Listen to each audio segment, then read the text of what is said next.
Dave Will's here, Face to Face Wrestling, back again with assistant trainers Odinson and also Kiera Hogan, talking to people here involved in Face to Face Wrestling about things going on in the wrestling industry and also at Face to Face. Odinson, you're one of the top prospects along with Miss Hogan here in Wrestling Today. As a matter of fact, you've been in Florida. WWE even put them on your website. Kiera's wrestled for a lot of promotions all over. I think you just came back from Shine. I would really not be surprised to see either one of you with one of the top promotions in the USA or beyond in the next year to 2 years. And I understand you came on as assistant trainers.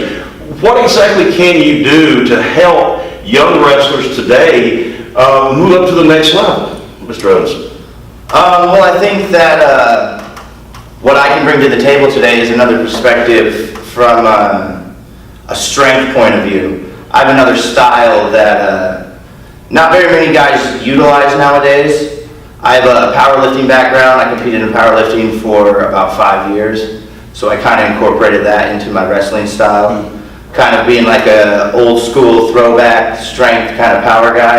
And it's something that I think is lost kind of today. Like everyone sort of it's the same size. A lot of people doing aerial maneuvers. People are inspired by not necessarily that even, just everyone wrestles the same. There's no determining like someone's a bigger guy than you don't see someone like you don't see many road warriors coming in. You don't see a lot of the folks. You see a lot of years ago when I was following wrestling, I saw someone like a Dusty Rhodes, now Bill the Butcher, a Road Warriors, and you wouldn't confuse them, a Midnight Express, because there were so many different styles and all. It does seem like it's somewhat one style, and I know you can help with that, and I'm sure you can help the folks who may want to come up and train with stuff like nutrition, how to lift safely, how to lift properly. You have a lot of experience with that, I understand.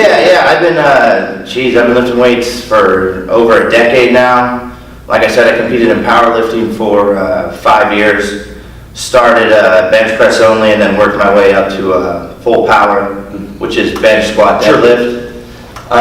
2,100 total when I was 20 years old.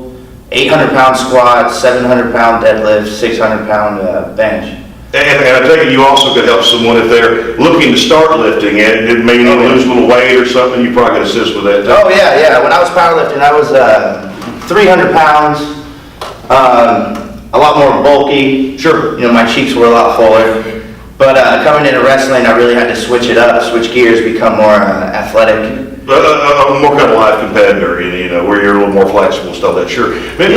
Miss Hogan, you also one of the top women's prospects, I'd say, in the Southeast, definitely in the USA. A lot of the women's revolution is something big in WWE. They went away from calling the Divas title to the women's title. It's really something coming on. You're seeing a lot more athletes getting involved in wrestling, a lot more women looking to wrestle. What do you bring to the table as an assistant trainer here? Well, before I was a wrestler, I was a fan. I feel like I know what I like to see as far as wrestling. Like I like to see somebody sell a certain way or how to do something a certain way. I'm very critical when it comes to watching wrestling, no matter what it is. I feel like now being a wrestler, I don't necessarily watch it as a fan. I watch it as a worker. Sure. So I know exactly what I like to see, especially being a woman. I feel like my critiques can be kind of 50-50 when it comes to women's and men's wrestling because I've watched both, but I think that I know what I like to see. So what you're saying is that after you've done it for a while, you watch it a little differently as well. And what is it like being a female in a predominantly male-dominated business still this day? It's still difficult. Women still have it way harder, I think. Especially being sexualized in wrestling. I try to stay away from being sexual in wrestling. I just think that, you know, as a woman, we should show that we can do just as well as the men. I think that now with the women's revolution, there's so many different women coming out of the woodwork that know how to do all these crazy athletic things and can be different and can look different, but not have to sexualize it, but actually be good at it. Is it different training as a female than as a male, I should say? I mean, when you first started out, did you train with mostly women or did you train with men? I trained with men. You trained with I men? trained with men. I was the only woman at the time when I started training. There were no guys. And I was the smallest, so of course I was scared to do all the big things, but you kind of have to get used to it if this is what you want to do. How big of a learning curve is it to go from being fan to being, a professional athlete, professional wrestler? How big of a change is it for you? It was a huge change. I mean, I'm always going to be a fan of wrestling. That's why I stay with it.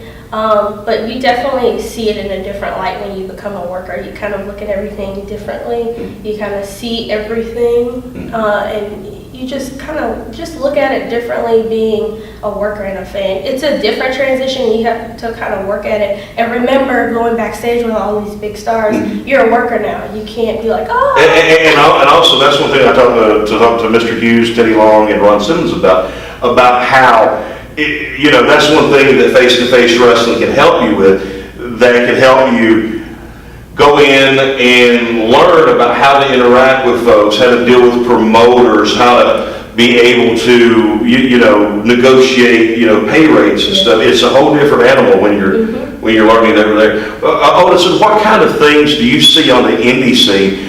Mistakes maybe younger wrestlers who may have had a little bit of training but haven't really been legitimately trained maybe make it. Have you seen a lot of wrestlers who made mistakes like this? No names, please, just certain aspects or something where they might need to improve on. I mean, I'm a fan of the old school, working, telling a story, having an angle to every match.